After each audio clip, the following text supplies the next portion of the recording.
So, welcome everyone to This Magical Life. And I have a very special guest with me today, Merlin Hanbury-Tenison.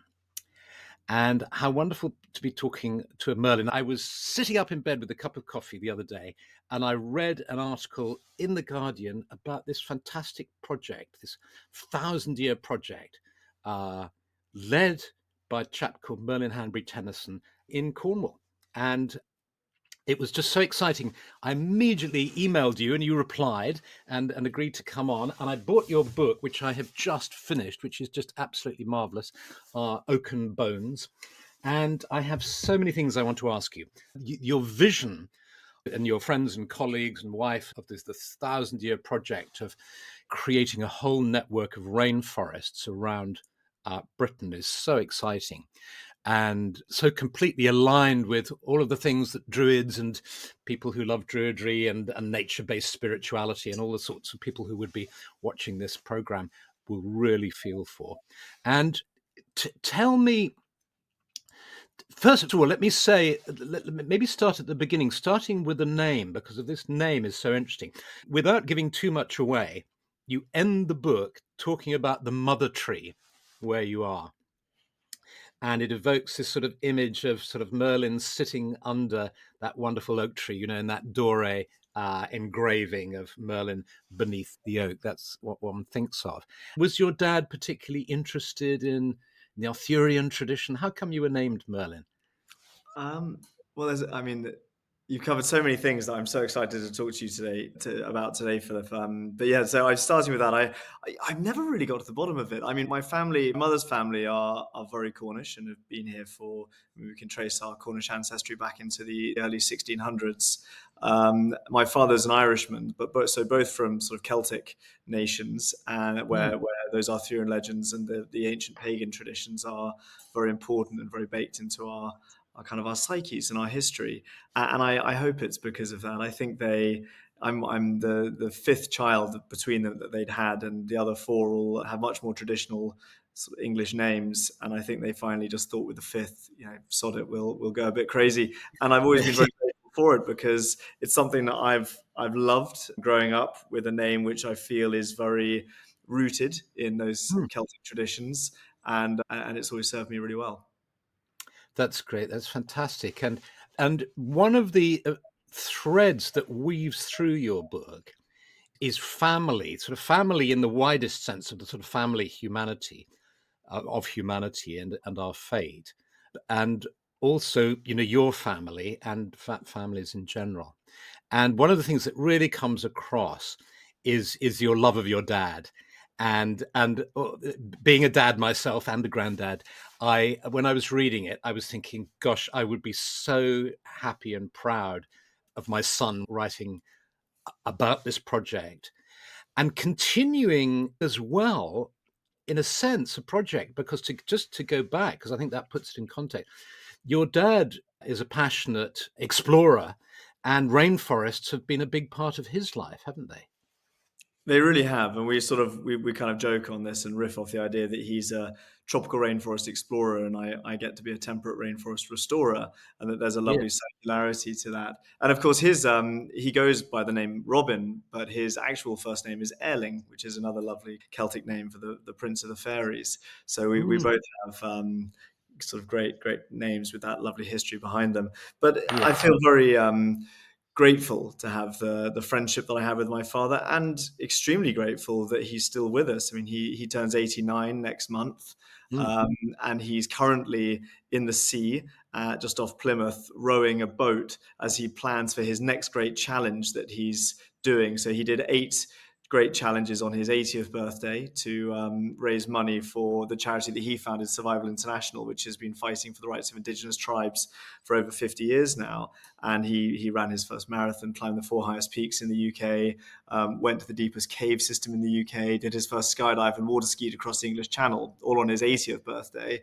And then when he got very sick with COVID, as he recovered, he healed in the rainforest here and then climbed Cornwall's highest peak, Bran Willie or Brungelly, as we're sort of reclaiming in the same way that the Welsh are beginning to reclaim their Celtic names. Mm. Um, and raised a lot of money to build a healing garden in Cornwall's hospital in Treliske. And so now on his 89th birthday, he's doing this long row. He's rowing 25 miles up and down the River Tamar, Cornwall's border with England, to raise money for our temperate rainforest research station that we're building here at Kabila. So he's indefatigable. Quite literally, he is the definition of indefatigable, and he is still hard at it, which is really humbling, but also it fills me with pride and with love every day. Absolutely, it's so fantastic and so inspiring. When I was reading about in your book about the challenges he undertook when he was 80, and then what he went through with COVID and all the rest of it, what an ideal model to have. I think ideals like that are wonderful to inspire us that it is possible. He sets Um, the bar very high. He likes yeah. to remind me when I get overexcited about the fact that I have a book that's been published. He likes to remind me that he's published 26 books, and and the fact that he published his first book when he was about 10 years younger than I am now. So he's very good at motivating me, sometimes inadvertently and sometimes with good intention. That's fantastic. And you're sitting now in Cornwall, Hmm. just on the edge of Bodmin Moor, Hmm. in an area, because of course those people who are watching and listening don't know the context yet of we have to tell them the extraordinary adventure that you're on and the sort of mission you've set yourself and all of those people who you're working with and alongside. Um, go right back, if you don't mind, to I mean, the fact that there's rainforest. I wasn't entirely sure that. I think I'd heard about Celtic rainforest, but I didn't really know this in any detail about this extraordinary fact that we do have rainforest in the British Isles. So could you take us right back to the sort of the basics? Of course, and it's lovely. I think it's wonderful as we start to reclaim this, and it's wonderful this term rainforest in the UK, especially in our Celtic fringe regions, because really those were where the rainforests flourished in our Celtic fringes, and I think it's wonderful to see it become a bit of a touch point and a bit of a catalyst for that sense of Celtic nationhood, which is definitely having a wonderful resurgence. I've been learning about it, yeah, really my whole life, but very much that's been accelerating the last 10, then the last 5 years. And so the background to it is that about 3,000 years ago, up to about 20% of the UK was a rainforest landscape. And I think that term rainforest landscape is very important because we used to have this idea that Britain was a closed canopy forested island where a squirrel could go from Land's End to John O'Groats without touching the ground. That's been Mm, quite comprehensively debunked. And what we would have had across the whole of the UK are mosaic and patchwork habitats, of which our rainforest would have been one of those as well. So all the way from the Isle of Lewis, sort of Stornoway on the Isle of Lewis, all down the Western Highlands past Mallaig, Fort William and Oban, down to Cumbria and the Lake District, and all through that western belt of Wales from Anglesey through Aberystwyth down to Pembrokeshire. And then in the southwest across Exmoor, Dartmoor, Bodmin Moor, the Lizard, and West Penwith, we would have had these mosaic rainforest landscapes that were not only the greatest carbon sequestering habitats that we had on the British Isles, but also a fantastic weather belt, weather generator, and weather absorber. So when storms came in off the Atlantic, they would absorb the impact of those and mean that the east of the UK had a more stable and reliable climate. They also are our greatest biodiversity arcs, and nothing holds more abundance and wealth of life than these rainforests. And they create wonderfully beautiful spaces, which not only people these days can spend time in, but historically, these are the hotbeds and the founding points of so many of our folkloric traditions. These mm, are the sites of Geoffrey of Monmouth's Arthurian legends, many of which, as you'll know, were co-opted from older pagan myths. mm, The site of things like the Mabinogion and, mm, and Tolkien's Fangorn Forest. These were all based on our ancient temperate rainforest landscapes. Lewis Carroll set many of his poems and stories within temperate rainforest. Now, none of those authors or none of the people who wrote those stories would necessarily have called it rainforest. They would have either called it ancient woodland or oak woodland or wet woodland. But now that we're starting to reclaim this term, I think it's a very helpful way of reminding everyone across the British Isles and the ancient Britons that we are a rainforest people who live on a rainforest island. and does that apply to Ireland as well? Oh, absolutely. All down the sort of west of Ireland, from Sligo and Connemara through Galway down to Kerry, all of those wonderful peninsulas that jut out into the Atlantic. And that's where still a lot of the really stunning rainforest habitats are. And there are great people doing work over there, people like Ewan Dalton with his Home Tree project, and he's written a beautiful book around the rainforest of Ireland as well. I think that there's terrific grassroots organizations doing work across each of the seven Celtic nations, from Galicia, where habitat, the Fragas Perditas, are being restored by Grupo Habitat Natural, through Brittany, down here in the southwest of the UK and Ireland. In Wales, there's the Celtic Rainforest Alliance. There's a good movement on the Isle of Man. And then in Scotland, the Alliance for Scotland's Rainforests are doing fantastic work. So it's wonderful to see this sort of groundswell of activity and passion starting to bring this habitat back and really put it in our cultural psyche, because that's where it needs to be. Exactly. And what's the difference? So if there was all this rainforest in these regions in the past, was there also ancient woodland that wasn't rainforest, say Yes. further east or something? So one of the first things we need to break down is what an ancient woodland is. Now, we're very Mm, peculiar as humans, especially modern humans who've become very short-term focused. So we classify now in the UK anything as ancient woodland, which has been around since before the year 1600. So anything that's 400 years old or older. Now, in mm, some woodland, that might be very old, because trees all have different lifespans, and some trees that are quite short-lived, 400 years will be several generational turns of the wheel. And that's what really matters, because mm, when you get multiple generations, you start to get the synchronicity of the way that they mast or produce their seeds. You get an increased mycelial diversity in the subsoil, which facilitates certain forms of resource sharing and communication. You also get that genetic resilience that comes with multiple generations all living in the same place.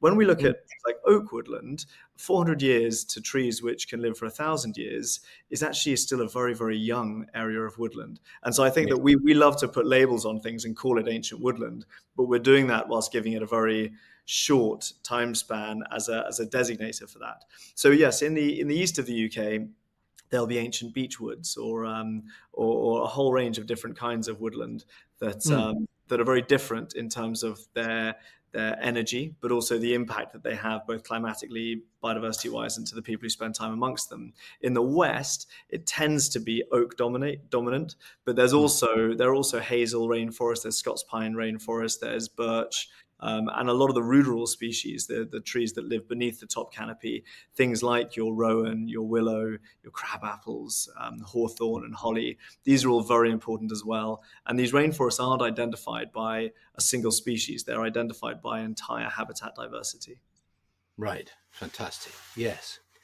And the particular area of land that which was bought originally by your father over 60 years ago, and where you're now living, you've discovered that it really is very, you've had it dated, you've had core samples taken, and it really is ancient, isn't it? How old is it? That's right. So we work very closely with the Eden Project, who are very near to us on Bodmin Moor. They're about 20 minutes away. And Tim Smith, who's the patron of the Thousand Year Trust and who founded the Eden Project, loves to say this is the only place in the world where you can be in both a tropical and a temperate rainforest within 30 minutes of each other, which is really lovely. Yeah. They've got a great scientific team there, and they came and did this long form paleobotanical peat core surveying here. And we're able to identify that the valley here is about 4,000 years of uninterrupted rain or forest cover, which does put it in a class all on its own, which is very special. That's stunning, isn't it? That's extraordinary. And in your book, you tell the story of this land by bringing in your personal story, which is very moving. And you were in the army, you served in Afghanistan. There was a mine that went off when you were sitting in your tank, and it's an extraordinary story. And the contrast between the landscape of Afghanistan, of course, the dust and the dryness and the heat is very powerful in the book.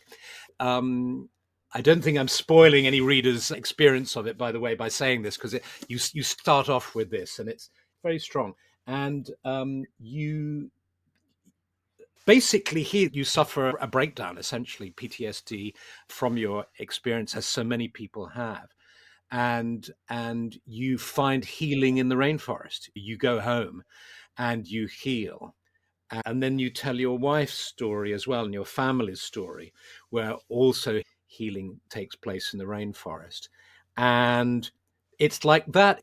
I guess it's an interesting experience of how out of difficulty, out of wounding, that the sort of wounds that we get in life, the pain and suffering, good can come, because out of that, ironically, if you'd had a really good, when I say good time, I mean, if you'd had a sort of successful time in Afghanistan, you might have carried on in the army.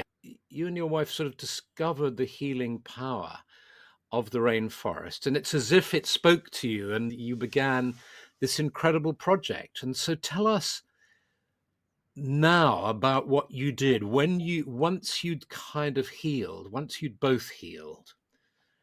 What did you do next? Well, you make a great point, and it's also worth noting, and I do say this in the book, that firstly, I don't attribute the mental breakdown that I had entirely to my experiences in Afghanistan. I think they were, of course, a contributing factor, but Mm, they're also it's quite an exclusive experience. It's something which not many people have been through that, mm, understandably, and I'm glad that not many people get to go through that. But yeah. but in the same way, I feel a lot more of the mental health challenges that I suffered were contributed to by a much more common scenario, which was working in a very fast paced and unpleasant urban environment. And I felt nothing in terms of the vulnerability and the fragility that came until 10 years after I had been blown up in a roadside bomb. So I was blown up in 2007. It was 2017 when I Wow. started to Okay. Yeah. struggle. And that can be quite common with things like PTSD and other mental health challenges, is that it takes time for the incident to kind of percolate and fester and grow. And I did consider staying in the military, and I had a very happy military career. I very much enjoyed my time. I was serving with a brilliant regiment, which was my brothers in arms. I very much consider a huge amount of affection and gratitude to them. And when I left the military, it had nothing to do with anything that had happened to me from a mental health perspective. I still hadn't begun to experience any of that. It was when I was working in the middle of a city in a very sort of, in many ways, unpleasant environment that I began to struggle. And then when Lizzie and I moved down to Kabila and took over this relatively small family farm, this isn't a vast estate that generates It's lots about of money. 200 acres, or 220 Yeah, acres or something. it's about Yeah. 250, including the rainforest, and Yeah. that's about one third rainforest, about 75 acres of rainforest, and then it's about 160, 165 acres of grazing land, which is a small area of land. Mm, And farming is really at the tip of the sword of the pain that is being felt economically at the moment. Farmers on the uplands with small farms like mine are not finding it easy to continue their existence and their livelihoods. The average age of a farmer up here on Bodmin Moor is about 62.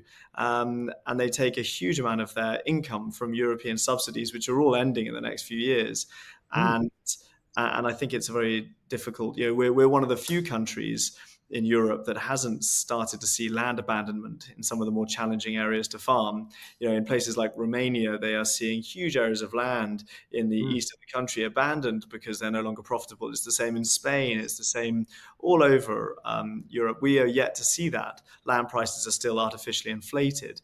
And when we do begin, if we do begin to see it, and I hope we don't, it'll be in these upland areas in our Western Celtic fringes, places like the hills and valleys of Wales or Cumbria or the Highlands or the Southwest, where we first begin to feel that, because it's very difficult land to farm. It's very unprofitable in many ways.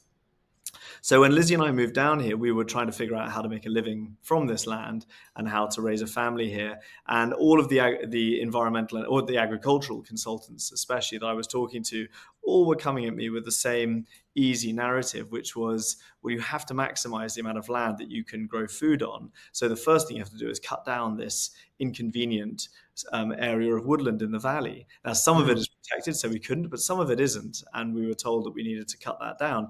And the more that at the same time, both Lizzie and I were spending time in this valley, really absorbing the healing powers of it and re-falling in love. Because I grew up in the valley, so I've always loved this forest, mm, and was taught all about the trees and habitat by my father.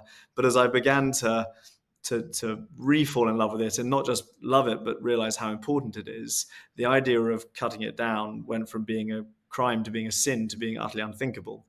And mm, so that was really when we began to try and flip the model on its head and say, Actually, the grazing land, which we are all slightly indoctrinated in the UK to think of as the right way for land to be. When we drive across places like Bobbin Moor and Dartmoor, we see these windswept sort of brown and green hills without a Yeah. tree and just lots of sheep on them. And we think this is our cultural identity. We think this is healthy. But actually, it's a bit of a green desert. And it's not historically what that landscape would have looked like. And many of the animals that we are husbanding across it, like sheep, for example, are not an animal that is indigenous to this landscape and has been brought in from the deserts of Mesopotamia and Persia and then bred to be more resilient.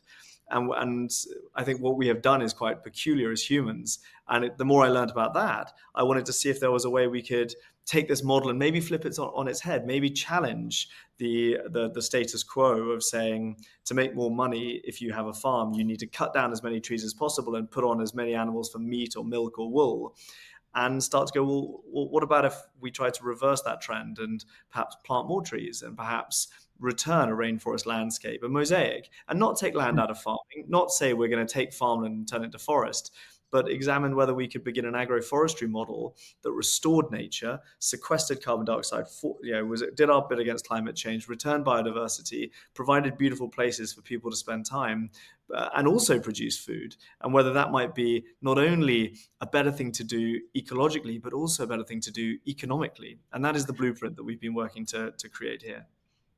Yes, and in fact, I mean, I learned so much in reading about the sort of mad system we've developed, Mm. and the problems with the common agricultural policy, and just the foolishness really of it that gradually has obviously accumulated over the years until it's become a system that everybody thinks is normal, but is actually just not sensible. And there's really interesting material in there, I think, about the different animals and working in agroforestry, as you say, for the reader to discover. But in addition to that, though, you also decided to open the forest up for people to experience the kind of healing that you both experienced. Tell us about that. Absolutely, and yeah, I'm a huge believer in the right to roam movement in the UK. I think we have a very strange system here where so much land is in private ownership and so much land is locked off from people. And I think that it's really important that at a time that we are living through a mental health pandemic and an obesity pandemic, both of which can be mitigated by better access to accessible and appropriate nature, I think that it's really important that we start to look at this in a very objective way. And I sat in exactly that place where there's a valley here with rainforest in it, which my father bought in 1960, and therefore no one else comes into it. It is quite inaccessible, so that it's not only because it's privately owned, it's also just not natural for people to try and come here because it's quite hard to Hmm. find. But Yeah. but I got huge healing from it. So did my wife. So did my father. And we were thinking, well, how do we facilitate more people coming into it? Now, at the same time as we were building this plan, we were watching areas like Wistman's Wood on Dartmoor, which is quite a well-known area of temperate rainforest, be very damaged during the COVID pandemic. As more and more people weren't traveling abroad, were exploring their local nature, and that's a wonderful thing. But we're very bad in the UK at informing, educating, and helping people to access Hmm. nature in a responsible way. And Wistman's was quite badly damaged. It's now sections of it have had to be closed off. People were going in there and stripping moss off the trunks of trees and removing lichen. And some of these species take centuries to colonize and translocate to trees. And so it set that habitat back by quite an amount of time, which was very Hmm. unfortunate. So we were going, well, we were thinking, how do we create a balance? How do we bring as many people into the valley as possible, but always view the rainforest within this valley as our principal client? And so we always see the rainforest restore and grow and improve in complexity, diversity, and harmony, not degrade because humans are benefiting. And I think that's a really hard balance to draw.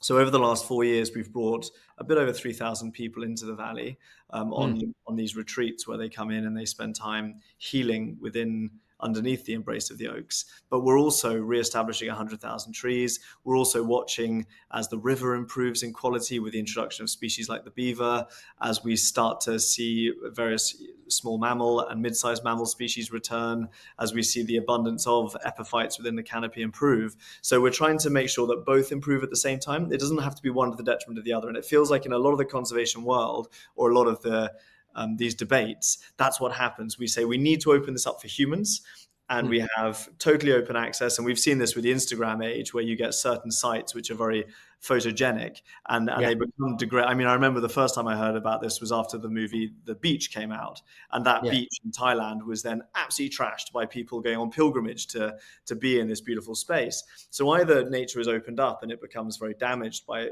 over human interaction, yeah, or we go, this has to be protected because it's precious and it's totally fenced off and humans aren't allowed in at all, which I think is just as bad. And it's yeah. about walking that tightrope in the middle of saying, how do we bring as many people in here as possible, facilitate their healing, but also ensure that we're creating healing for the habitat as well. That's so sensible, isn't it? I mean, it's just common sense. Fantastic that you've been able to do it. I mean, you've planted, I think, 40,000 trees already. Remaining 60,000 are coming back by natural regeneration. Yeah. And you gave stats in the book. You talked about how these sort of mass tree planting campaigns that we read about in the papers, and you think, oh, that's wonderful. Turkey's planting 11 Yeah, million trees, whatever. And of course, most of them die because it's a monoculture and the trees aren't looked after, and you know tree projects that are perhaps are smaller and are able to be carefully and consciously managed seem so important, and it's fantastic that you're doing. I agree, and I also think it's again it's attached to this sort of short termism and rising kind of attention deficits, information absorption that we have in certainly in the West, where the younger people now are getting their news from Instagram or TikTok or Facebook, and it's all little short snippets. And we love these kind of headline terms. Turkey plants 11 million trees.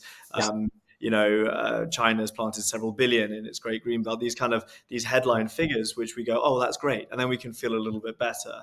yeah, But it's exactly. you dig it a little bit deeper, and we're very lucky to have fantastic planting partners here. A brilliant Cornish organisation called Plant One, who are not only have planted all of our trees, but are also taking on a 10-year long management contract where they will protect, restore, and keep those trees alive. Because planting a tree, it's pretty easy to do. You dig a hole, you put a tree in, you bury it, you Yeah, cover it over.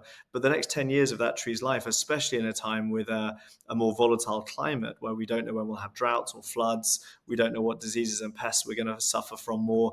It's actually it's the next 10 years that are the really challenging. It's a little bit like having a child. Actually, the yeah. initial point of inception is It's pretty easy. Yes, the that's right. easy part. It's the first 10 years of that child's life which are really challenging, and I think we need Yeah, to view trees a bit more in that way as well. It's very easy to get impressive headline statistics, but actually getting to the point where the work has been done is more enduring, which goes back to the point of the naming of our charity, the Thousand Year Trust, and this initial project, the Thousand Year Project, is that we've moved into this very strange cycle of obsessing over short-termism. Our political cycle, our corporate cycles force us to view what can be achieved in 2, 3, maybe 5 years. You see headlines sort of going, "Can we fix climate change by 2030?"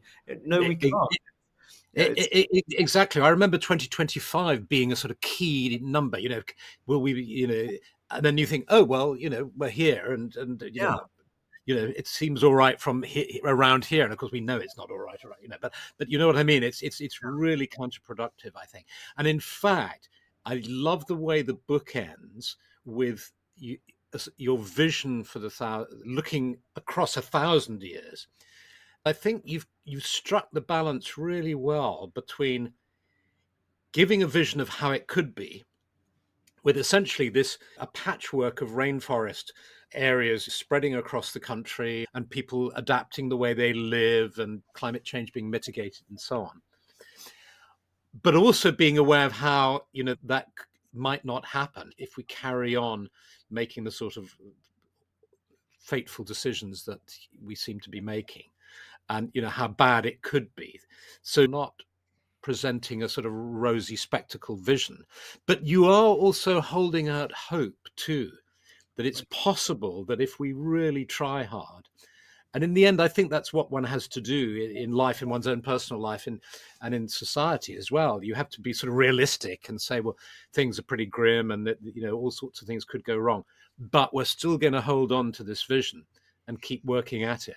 I think what you say is so right, and optimism is important. Realistic optimism and hope are so Mm, important. We are a species with an incredible capacity for innovation and creating wonderful things. We're also a species with a huge capacity for destruction. There's about 8 mm, billion of us on the planet now. We can do either, and we can make that choice. And the work that you're doing, and also people like Merlin Sheldrake, who you mentioned, and his father Rupert mm, Sheldrake, who's been talking about these mm. subjects for a long time, they're Yeah, great visionaries in this movement. And what I believe we realize is not only that this short termism doesn't help. When we say 2025 is a vital year in the fight against climate change, and then 2025 comes and goes, and we are seeing a lot more globally, global issues, but we're also able to continue our lives with our heads buried in the sand, it doesn't yeah, help. yeah. And I also think it doesn't help the amount of sort of intangible or nebulous scientific information that's been put out there. It's a little bit like the Brexit debate. It was so complex that Mm, the most people, myself included, couldn't understand all the ins and outs. mm, And it's the same with the IPCC reports. We can't understand it. And that's where I believe the important next step, which I try and talk about a little bit in my book, is around the connection of the scientific and also the spiritual elements, and how we interlace these together in a non-conflict way. And we used to live in a world where we looked downwards at the earth and Mother Nature and realized that the seasons were important for providing us with food, that the forests were important for providing us with shelter, and that the rivers were important for providing us with clean water. We've then flipped to this strange world where we look upwards and we disregard and disrespect what's beneath our feet, which is the only thing keeping us alive, in mm, order to either worship or focus on this some larger idea, whether it's a monotheistic god or whether it's an idea around capitalism or globalization. And I mm, believe that what we need to do is find a way to interlace these two ideas together. The head is very much understanding, when it has the time to do it, that climate change is very real, that rainforests are hugely important, that all of our pinnacle habitats globally are of vital importance.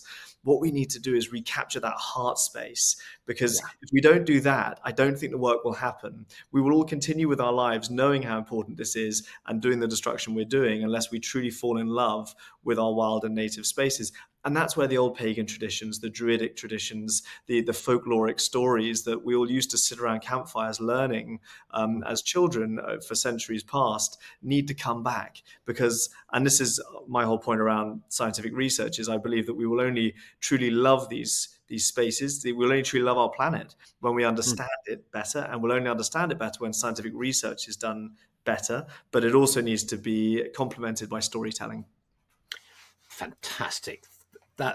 Yes, I mean that isn't that wonderful. I completely agree with you, and that's what you do. When I remember I think your first group of people you took into the rainforest were a group of NHS, nurses and doctors who'd been, burnt out through COVID, working in the pandemic and so on.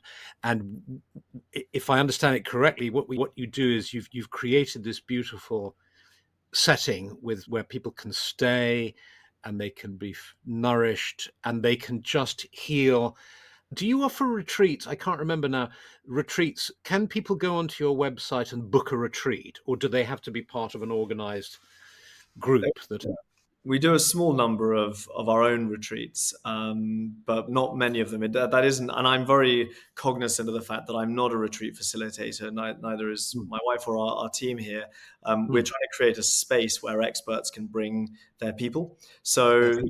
Yeah. 95% of what we do is either a business or an organization or a retreat facilitator bringing their community here. And yeah, as you mentioned, Philip, the passion from the start was to bring veterans groups, NHS groups of people who really needed this space and probably wouldn't be able to access it otherwise. And we've done Mm, quite a lot of that type of work, which is very, very fulfilling and heartwarming. mm, But we Yeah. also work with businesses who want to come here. We also work with the more traditional wellness industry, with people like yoga practitioners, Pilates, breathworks, and sound therapists. And it's Mm. wonderful to see the diversity of groups who come here, Yeah.